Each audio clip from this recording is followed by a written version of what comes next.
Hey everyone, I'd like to urge you today to join with me in rejecting vaccine tribalism. And there's a really important way we can do this. And in the United States, we have pitted ourselves against each other, people that are vaccinated and people that are unvaccinated, into these two tribes. And it's hurting our relationships. It's also damaging our healthcare system and actually making things worse during this COVID pandemic. And so, really, it's a simple concept. We have to think what has built this wall between us. What has built this wall between the vaccinated and unvaccinated communities?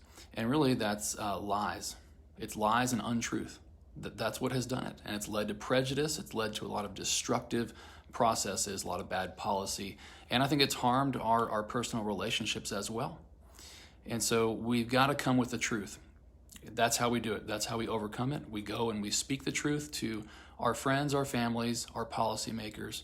And that's what I need you to do in joining me. I need you to go to these folks, go to your school board, go call that neighbor, go call your coworker and tell them the truth.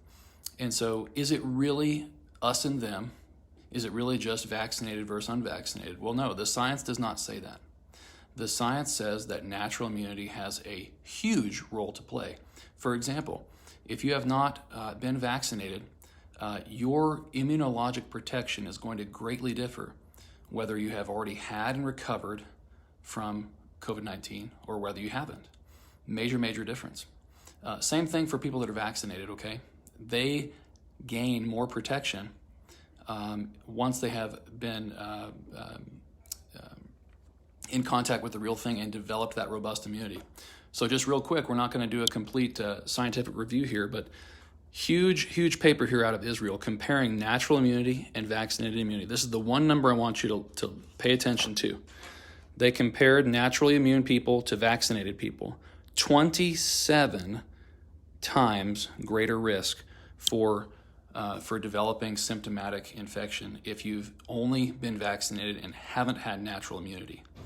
There is all kinds of data out there on that, and I will be posting those papers to this thread in the comment section for your review.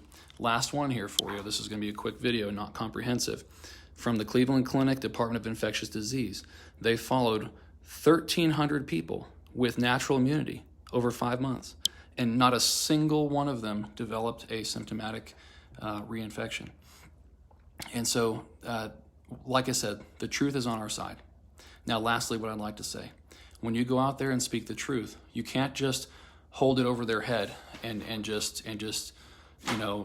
show the facts sort of thing. You have to do it with compassion, because the person you're speaking to, whether they're a hospital administrator or a politician, or just maybe it's your brother or sister, often what they will be doing is they'll be thinking about that one person in their life, or maybe it's them, that is at high risk, or maybe they had a family member that died from COVID or got really sick, and they have a lot of fear.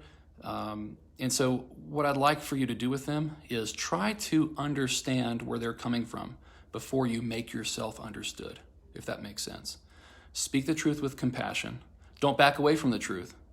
Tell them what the truth is about natural immunity, and that it's not these vaccine tribes. It's not us versus them. It's not unvaccinated versus vaccinated. The science indicates clearly it's much more complicated than that. But listen to their story. Show compassion, that you care for their loved ones, that you care for them. All right, take care.